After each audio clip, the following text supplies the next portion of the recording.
na. Pero, kumbaga sa akin po, pagbalik ko dito, huwag kayong magkalala, magdadala po ako ng regalo para sa inyong lahat. Ano po, hindi lang po ako handa dahil nga po, galing po ako sa parade at saka hindi ko po alam na may naghihintay. Kasi ako po, automatic naman pag may naghihintay or ako po mismo ang bumaba, talagang may daladala po ako para sa inyo. Pero dahil magaganda na kayo, aking mga junior citizen, so hindi na po kawalan, hindi po ba? Kung hindi, mas malaking biyaya na malaman po ninyo na may programa pala na naghihintay po para sa inyo. Ito naman po ang mahalaga rin para sa inyo dahil ito po ay hindi lamang isang beses na tulong, kundi panghabang buhay, hanggat kayo po ay buhay, kayo po ay matutulungan sa programa na ito. Ito ba, Nay? Yay! Meron ng pang-manicure, pedicure, or pambili po ng chowking na pansit, or siopaw, or palabok. Kasi yan din po kinakain ng mama ko eh. Ay, anak, palabok lang ako, may kolesterol ako. Siopaw, ayan, mami, ayan. Yan ang mga kinakain din ni mama, kaya alam na alam ko po. Or kaya sasabihin ni mama, pandagdag ko na lang sa talent. Pero alam po ninyo, hirap ng buhay ngayon, ano po? So, totoo lang po, nakakahiyaman sabihin, pero tayo pa ang nangungutang sa mga Bombay. Ano po? Kahit na nakakahiya, sasabihin ng Bombay, o ikaw ba, bayad na, o hindi pa. Bayad interest, o ayaw pa.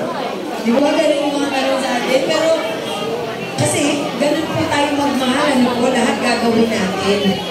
Para mairaos lang po yung isang araw na kakainin po ng ating pamilya.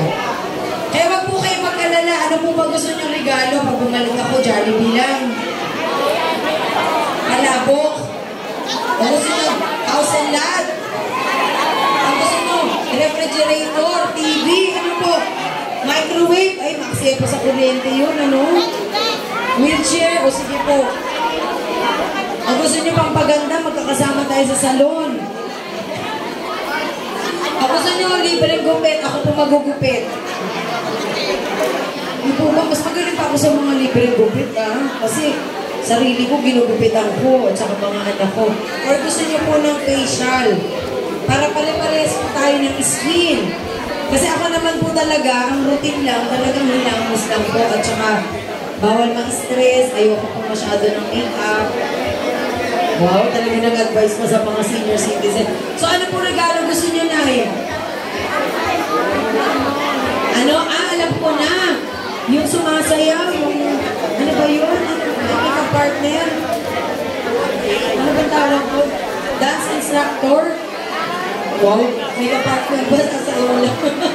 Mahilig po kayo sa Zumba? Ay, hindi masipag si nanay. Walang panahon mag-Zumba na po. Masipag kayo na yun, no? Alam ko ng mga nanay eh. Kabisado ko na po ang mga lola na hindi mahilig sa Zumba, masipag yan sa bahay, walang oras. Or baka gusto nyo naman, aalis na raw sila. Bye po!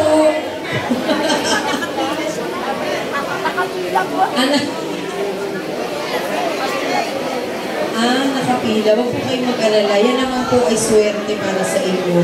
Kasi anything naman po na galing sa puso at pinaghirapan, talaga naman po sa magandang patungo yung biyaya po na naibigay. So huwag kayong mag-alala. Babalik po ako dito. Kung gusto nyo, magparapol ako, bigyan ko kayo ng bigas, o gusto nyo ng siopaw at mami, sa chowking, kayo po bahala. Ako lang ang susunod lang po sa kagustuhan ninyo. Ano po, Nay? Nay, thank you rin po. Ayan, Nay, ako na nagsalita, ha? Ng bigas. Opo, may bigas. O, kasama po ako dun sa bigas. Kasi marunong po ako magsaing. Marunong din po ako magluto. Wow, talaga naman all around si Super Mara Tabondong. Ano po, syempre pinalaki po tayo ng lola na bawalan tamad. At saka ng mama ko, kasi mama ko po guro. Kailangan pagising mo, anak, pagising mo, magdasal ka, ligpitin mo higaan mo.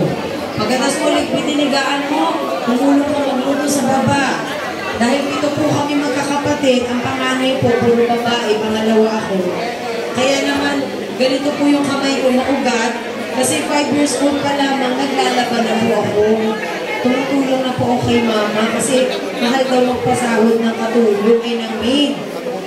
So dahil kami po, sanay po sa gawa ng bahay. Pero, dahil ako naman po ay pinalaki po sa mga RBM sisters, yung mga madre po, kaya talagang malapit po ako sa Panginoon ng Diyos. So yung combination po ng pagpapalaki sa akin ay isang tunay na Pilipino talaga po. Kaya hindi po ako masyadong conscious sa katawan ko dahil naniniwala ako na masigit na maganda ang puso kaysa po sa katawan. Ano po? Dahil yung katawan lumilipas pero yung damdamin at pagmamahal, kapag buhay ka, yan yung maiaalay mo sa inyong kapwa. Kaya baka sabihin niyo po, bakit kaya si Madam kung walang exercise? Kasi ako po kumakain ng tira ng mga anak ko nang hinayang kasi. Kaya medyo nababawasan po yung kagustuhan ko sa kinakain ko. Mga anak ko, mga Jollibee, McDonald's, IFC, puro mga cholesterol, ako po kumakain. Ang ginagawa ko po, umiinom na lang ako ng Lipitor para yung cholesterol ko po hindi tumaas. Kapag sinabi ko na lahat ng sekreto ko po. Pero wag po kayo mag-alala. Babalik po ako dito, promise ko po yan. So, mas gusto niyo po yung bigas? Bigas. O, sige po. May kasamang ulam. Gusto niyo? Magluluto na rin po ako. Sige, magdadal. Kasi ako po, kapag namimigay ako ng bigas, lalo na nung last year, may kasama na pong baliwag na lechong manok. Ayan, diba? Kumbaga, ang nanay, ang lola, kung upo na lang sa bahay habang pinipindot ng rice cooker, ay naku, galing talaga ni Super Mara, hindi na ako nagluto, hindi ako maghuhugas, kakain na lang pag naluto yung sinain. Gusto niyo po dalang ko kayo ng lechong manok?